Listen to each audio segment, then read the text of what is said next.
Você sabia qual a temperatura média da Terra? Você sabia o que é efeito estufa?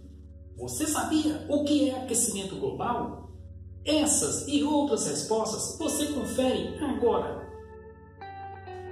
Você sabia que a temperatura média da Terra é cerca de 15 graus Celsius? Se o planeta não tivesse atmosfera, sua temperatura média seria de aproximadamente 15 graus Celsius negativos. Portanto, a atmosfera colabora para manter a temperatura da Terra em um nível adequado à vida do planeta. Para entender como isso acontece, usamos o seguinte exemplo. Em algumas regiões de clima mais frio, algumas plantas tropicais são cultivadas em estufas de vidro, como representadas a seguir. Como o vidro é transparente, a luz do sol atravessa facilmente e aquece o interior da estufa, mas o calor não atravessa o vidro tão facilmente quanto a luz. Por isso, a maior parte do calor não pode sair.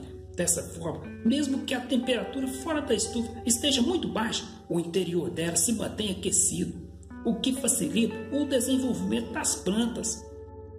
Com a Terra acontece algo parecido.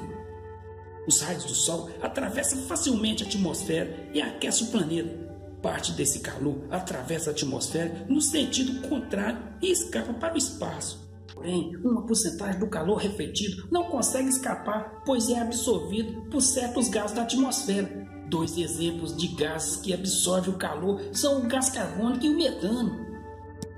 O calor reabsorvido pela atmosfera é novamente enviado para a Terra e dessa forma a temperatura média do planeta permanece estável. Esse efeito da atmosfera sobre a temperatura da Terra é chamado de efeito estufa, porque pode ser comparado ao que ocorre nas estufas de vidro. No entanto, aumenta cada vez mais o número de fábricas e veículos no mundo, e a quantidade de gás carbônico emitida, principalmente pela queima de combustíveis fósseis como o petróleo, torna-se maior do que a que é absorvida pela fotossíntese.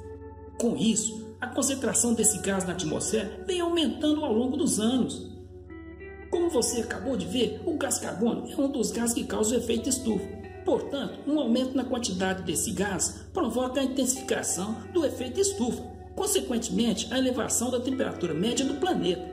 Essa elevação da temperatura é chamada de aquecimento global. O aquecimento do planeta pode provocar o degelo de parte da água congelada que fica sobre as terras, elevando progressivamente o nível do mar.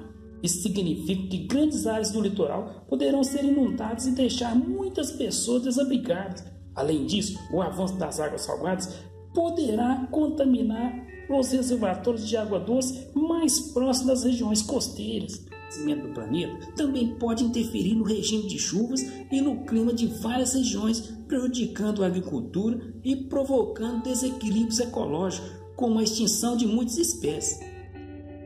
Reuniões internacionais vêm sendo feitas para estabelecer um acordo entre os países com o objetivo de diminuir progressivamente a emissão de gás carbônico. Para isso, é preciso reduzir o consumo de combustíveis fósseis e investir em fontes de energia que não emitem gás carbônico, como energia solar e energia eólica, dentre outras medidas. Eu vou ficando por aqui. Você não se esqueça de se inscrever no canal e deixar o seu gostei. Isso ajuda muito no nosso crescimento.